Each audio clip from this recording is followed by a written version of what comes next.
So, Danisha, do you have some memorable things in this reading material? Why? Yes, I have. These are my memorable things in the reading materials. Happiness is so important in our life that is has its own field of research called the positive psychology. Besides feeling good, positive emotions do good things for our brains and bodies. How about you? I also have one, and this is a topic that marked my mind. We all want to be happy, but we sometimes think of happiness as a thing that happens to us. Being happy is based on how we perceive life. This reading material teaches us how to be happy and look on the positive and bright side. Let's talk about do you like about the reading material and why? I like the reading material because it has a deep meaning in life. How about you?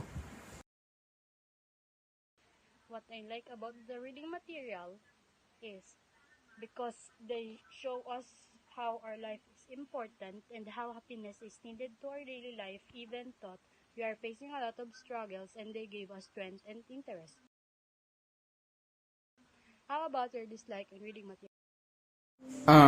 To be honest, I like reading material so I have none. How about you? What's yours?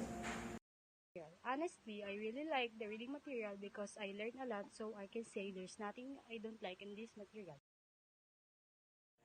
Last question is, what do you like to change in the material?